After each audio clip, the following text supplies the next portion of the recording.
রাধে রাধে বন্ধুরা, তোমরা সবাই কেমন আছো? আশা করি সবাই ভালো আছো, সুস্থ আছো। তোমাদের আশীর্বাদ ও ভালোবাসা আমাদের বাড়ির সবাই ভালো আছে। আমিও আছি, খুব একটা ভালো নেই, তবে আমার একটু শরীরটা খারাপ করছে, কারণ খুব গ্যাস হচ্ছে কদিন ধরে, বুকের মধ্যে জ্বালাপোড়া করছে আর যন্ত্রণা করছে। তাই কালকে যাব ডাক্তার দেখাতে, সেই ভিডিওটাও তোমরা পেয়ে যাবে। ডাক্তার দেখাতে গেছিলাম কালকে, এটা পরশুকার ভিডিও, কাল দিতে পারিনি, তার জন্য আজকে এডিট করে দিচ্ছি। প্লিজ তোমরা সবাই দেখো, একটু সাপোর্ট করো। তো এই দেখো, ঘুম থেকে উঠেই আগে ছোঁচটা দিয়ে নিলাম, দিয়ে এই ঘরে চলে এলাম। ঘর দূর ঝাড় দিচ্ছি, বিছানাটা তোলা হয়ে গেছে, আর কলপারে বাসন আছে, এখনও মাজা হয়নি।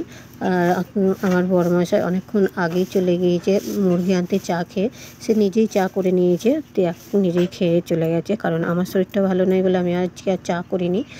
তাই দেখো, সমস্ত কাজ সেরে উঠোন ঝাড় দিয়ে চলে এসেছি, দিয়ে মাথাটা আজ একটু সিঁদুর পরে নেবো, দিয়ে তারপরে যাব রান্না, ঠাকুর ঘরে ঠাকুর পুজো দিয়ে এসে তারপরে রান্না করব।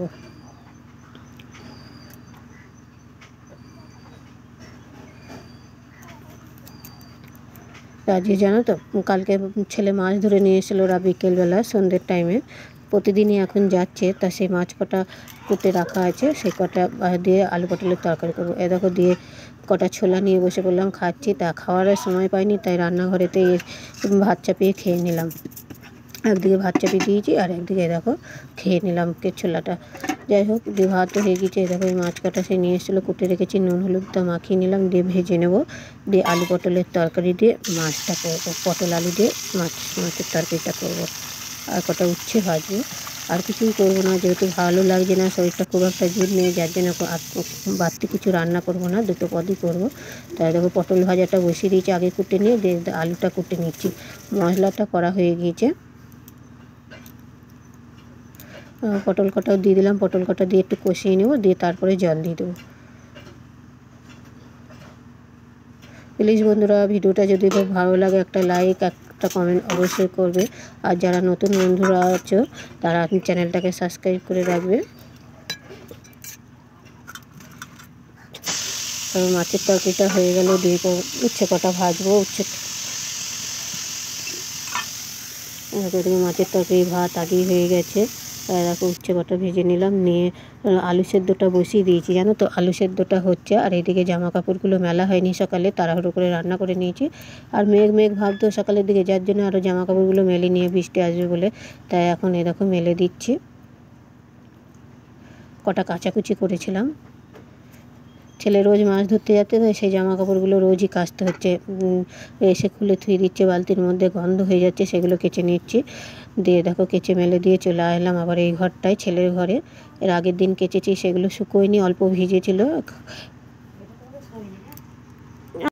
তাই জামা প্যান্টটা একটু ভাঁজ করে তুলে ধুয়ে দেবো শোকেসের ভেতরে। আর বিছানাটা যা করবে জানো তো, বিছানার মধ্যে সব খুলে ছুঁড়ে টান মেরে মেরে, এই ঘরে তো একাই থাকে, সব ছড়িয়ে ছিটিয়ে রেখে দেবে, সে আমাকে এসে গুছাতে হবে। যাই হোক, আজকে দেখো একটু গুছিয়েছে, তাও বিছানাটাকে বকা হয়েছে, দিয়ে গুছিয়ে থুয়ে দিয়েছে, তাও আমি একটু ঝেড়ে পরিষ্কার করে নিলাম। সকালবেলা এসে তাড়াতাড়ি করে ধরো ঘরটা ঝাড় দিয়ে মুছে নিয়েছি, সেরকম কিছু পরিষ্কার করা হয়নি। তাই ধরো এখন দুপুরবেলা রান্নাবান্না হয়ে গেছে, তাই একটু শোকেসটা আলমারিটা একটু মুছে নেব, নিয়ে তারপরে ঘরটা ঝাড় দিয়ে আবার খাওয়া দাওয়া আছে। আজকেও ছেলে মাছ ধরতে গেছে, জানো তো, বারণ করছি শুনছে না। আজকে সবাই মিলে জল ছেঁচেছে, সেখানে মাছ ধরতে গেছে। ছেলে এখন বাড়িতে নেই, আবার মাছ নিয়ে আসবে দেখবে বিকেলবেলা, সেটা তোমাদের দেখাবো।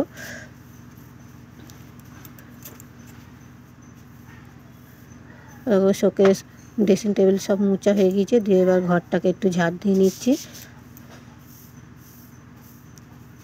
সকালবেলা একবার দেওয়া হয়েছে, ঝাড় দিয়ে মোছা হয়ে গেছে, আর এই দুপুর টাইমটা দিচ্ছি। বিকেলবেলা তো আর সময় হয় না, যেহেতু দোকানের কাজকর্ম করি, যার জন্য আর বিকেলে হয় না, সে একবারে এই দুপুরটায় দিয়ে রেখে দিই ঘর দূর ঝাড় দিয়ে। দেখো সমস্ত কাজ হয়ে গেছে, আলু সেদ্ধটাও হয়ে গেল, দিয়ে আঁকাটায় গোবর দিয়ে নিচ্ছি। এখনও খাওয়া দাওয়া হয়নি, ছেলে এখনও আসেনি, সেই মাছ ধরতে গিয়েছে, জানো তো, জলখাবারবেলায় খেয়ে 11টার সময় গেছে, এখন প্রায় 1টা বাজে। দিয়ে দেখো কিছুক্ষণ পরে আবার তোমাদের দাদাভাইয়ের চান হয়ে গিয়েছে, দিয়ে ভাত খাবে বললে ভাত দিয়ে দিয়েছি, আমিও ভাত বেড়ে নিয়েছি। ছেলে মাছ ধরতে গিয়েছে, এখনও আসেনি যেহেতু, আর আমি ওষুধ খাচ্ছি যেহেতু, তার জন্য একটু আগেই ভাতটা খেয়ে নিচ্ছি, আর ছেলের জন্য অপেক্ষা করলাম না। দিয়ে দেখো খাওয়া হয়ে গিয়েছে, ভাত কটা কটা ভাত আছে, কুকুরকে দিয়ে দেবো। আর ওই দেখো ছেলেও চলে এসছে সাইকেল নিয়ে, ওই দেখো মাছ নিয়ে চলে এসছে ছেলেও, মাছ ধরতে গেছিলো, খালি গায়ে আছে, ওই ইয়ে করে জামা প্যান্ট সব ভিজে। ও দেখো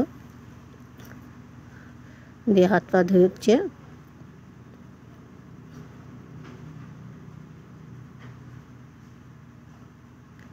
একবারে চান করে এসছে, একটুখানি রাস্তায় এসেছে, কাদা হয়েছে বলে পাগুলো একটু ধুয়ে নিচ্ছে।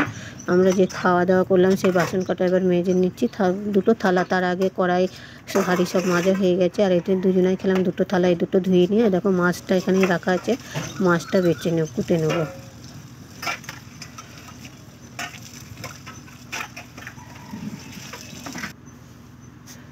কাল আবার শনিবার, জানো তো, মাছ তো খাওয়া হবে না, কী করবো, এই কুটে ধুয়ে একটু নুন মাখিয়ে ফ্রিজে রেখে দেবো, পরশু খাওয়া হবে। রবিবারের দিন খাওয়া দাওয়া করবো। ওই দেখো মাছ কটা কুটে নিচ্ছি, অনেকটা সময় লেগেছিলো মাছটা কুটতে, জানো তো। আর এই দুপুরে খাওয়া দাওয়ার পরে এই মাছ কুটতে গিয়ে খুব অস্বস্তি বোধ হয়, মানে পেটে চাপ লাগে বসে মাছ কুটতে। যারা কুটো তারা সবাই জানো। তার মাছ কতগুলো নিয়েছে সেটাও তোমরা দেখতে পেলে, অনেকগুলোই মাছ নিয়ে এসছে।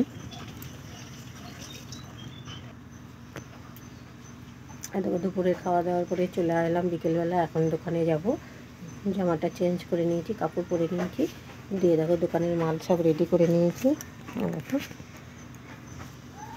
মানে ব্যাগের ঝোলাই সব নিয়ে নেওয়া হয়েছে। দিয়ে এখন দোকানে যাব, দিয়ে আবার তোমাদের সঙ্গে রাতে কথা হবে। টাটা, বাই বাই, এখনকার মতো এখানেই রাখছি।